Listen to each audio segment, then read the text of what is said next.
Hi hello welcome back to my channel. இன்றைக்கி பார்த்திங்கன்னா என்னோடய சிஸ்டர் வீட்டு ஃபங்க்ஷனுக்கு போயிருந்தப்போ எல்லா ஃபேமிலிக்கும் லன்ச் ரெடி பண்ணோம்.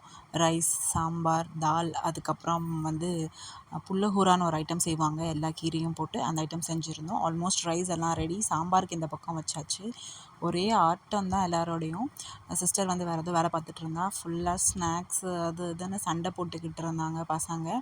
அதுக்கப்புறம் வந்து ஃபுல்லாக சாமானெல்லாம் வாஷ் பண்ணி எடுத்தாச்சு. இந்த கேப்பில் நடுவில் என் சிஸ்டர் வந்து பாரு நான் உனக்கு ஒரு மேஜிக் காட்டுறேன், நம்ம சாதம் வந்துருச்சா அப்படின்னு செக் பண்ணுறதுக்கு ஒரு ஸ்டிக் மாதிரி வச்சுருந்தா, அதையும் பண்ணிவிட்டு அதுக்கப்புறம் கீரைலாம் போட்டு ஒரு புல்லகூரா கடையல் செய்வோம். நல்லா ஸ்பைஸியாக இருக்கும். அதுக்கப்புறம் மாம்பழம்லாம் வாங்கிட்டு வந்திருந்தாங்க. அப்புறம் பச்சை மாங்காய், வாழைப்பழம் ஃபார் ஃப்ரூட்ஸ் எல்லாமே வந்து குழந்தைங்களுக்கு வாங்கிட்டு வந்திருந்தாங்க. இதில் ஒரு சட்னி பண்ணலான்னு சொல்லி பேசிக்கிட்டு இருந்தோம். அதுக்கப்புறம் பார்த்திங்கன்னா சாம்பார் வச்ச விசில் ரெடி ஆகிடுச்சு. வெறும் தால், தக்காளி, அதுக்கப்புறம் பூண்டு இதெல்லாம் போட்டு தான் செய்வோம். அந்த ஆந்திரா ஸ்டைல் தாலே வந்து செம்ம டேஸ்ட்டாக இருக்குங்க. நல்லா கட்டியாக வைப்பாங்க, நம்ம இங்கே வைக்கிற மாதிரி தண்ணியாலாம் இருக்காது. நல்லா சுட சுட சாதத்தோட நெய் போட்டு சாப்பிட்டோன்னா செம்ம அல்ட்டியாக இருக்கும்.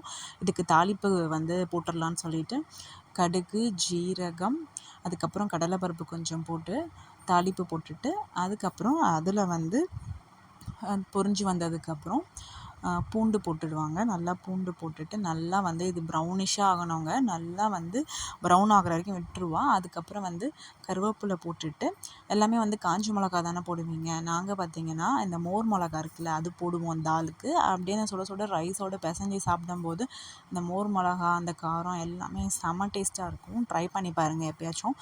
இந்த தால்லாம் பண்ணுற மாதிரி இருந்ததுன்னா மோர் மிளகா தாளித்து பாருங்கள். அதுக்கப்புறம் வெங்காயம் போட்டுட்டு நல்லா வந்து ப்ரௌனிஷாக ஆகிற வரைக்கும் நல்லா அந்த தாளிப்பை வந்து வதக்கிக்கணும். இந்த மாதிரி நல்லா பாருங்கள், ஃபுல்லாக ப்ரௌனிஷாக வர வரைக்கும் நல்லா வாசமாக இருக்கும். இதெல்லாம் வந்து சேர்ந்து அந்த எண்ணெயில் பொரியும் போது இந்த அளவுக்கு ப்ரௌனிஷ் வந்ததுக்கப்புறம் தாலில் போட்டு ஃபுல்லாக வந்து கலந்து விட்டுருவாங்க. செம்ம டேஸ்ட்டாக இருக்கும் இந்த தால். பாருங்கள் அந்த டெக்ஸ்சரு, அதை தாளித்ததுக்கப்புறம் அப்படியே கமகமன்னு வாசனை செம்மையாக இருக்கும். டேஸ்ட்டு சூப்பராக இந்த மோர் மிளகா இதெல்லாம் இருக்கிறதால நிறைய தக்காளி இதெல்லாம் போட்டு வைக்கிற இந்த வந்து ஆந்திரா பப்பு சொல்லுவாங்க, டமேட்டா பப்பு, செம டேஸ்ட்டாக இருக்கும். அதுக்கப்புறம் பசங்க வந்து வத்தல்லாம் வேணும் அப்படின்னு கேட்டதால் சரின்னு சொல்லிவிட்டு வத்தலும் வறுத்துட்டு சாப்பிட உட்காந்தாச்சு. பாருங்கள் எவ்வளோ ஐட்டம்ஸு, ஃபேமிலியாக சேர்ந்து சாப்பிடும்போதே செம்ம டேஸ்ட்டாக இருக்கும். செம்ம என்ஜாய்மெண்ட்டு. மாம்பழம், சப்பாத்தி, அப்புறம் தால், அப்புறம் வந்து மாங்காய் பச்சடி, அதுக்கப்புறம் ரைஸு, இது எல்லாமே போட்டு எல்லா பசங்களையும் உட்கார வச்சுட்டு அப்படி எல்லாருக்கும் வந்து பிளேட்டில் வச்சு லைனாக கொடுக்குற அந்த ஒரு சந்தோஷம். ஃபேமிலிலாம் ஒன்றா சேர்ந்து இந்த மாதிரி செஞ்சு சாப்பிட்றது. இந்த தால் போட்டு ஊறுகாய் வச்சு மேலே வந்து நெய் போட்டு அந்த தாலோடு சாப்பிடும்போது டேஸ்ட்டே சூப்பராக இருக்கும். நீங்களும் அதை ட்ரை பண்ணி பாருங்கள். இல்லை ஆந்திரா மெஸ்லாம் போயிருந்தீங்கன்னா இந்த மாதிரி தான் ரைஸில் நெய்லாம் போட்டு பப்புலாம் ஊற்றி கொடுப்பாங்க. இந்த மாதிரி நீங்களும் ஃபேமிலியாக எப்படி என்ஜாய் பண்ணுவீங்க என்னன்றதை கமெண்ட் பண்ணுங்கள்.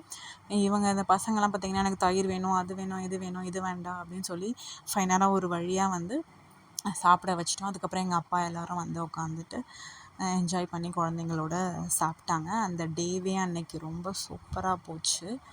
நல்லா ஃபுல்லாக சாப்பிட்டோம். நல்லா சாப்பிட்டுட்டு நல்லா என்ஜாய் பண்ணோம். ஃபங்க்ஷன்ஸ் எல்லாமே வந்து இந்த மாதிரி நீங்களும் என்னென்ன ஃபேமிலியாக சேர்ந்தீங்கன்னா என்னென்ன டிஷ்ஷஸ்லாம் பண்ணி சாப்பிடுவீங்க அதை கமெண்ட் பண்ணுங்கள். தேங்க்ஸ் ஃபார் வாட்சிங். தேங்க்யூ.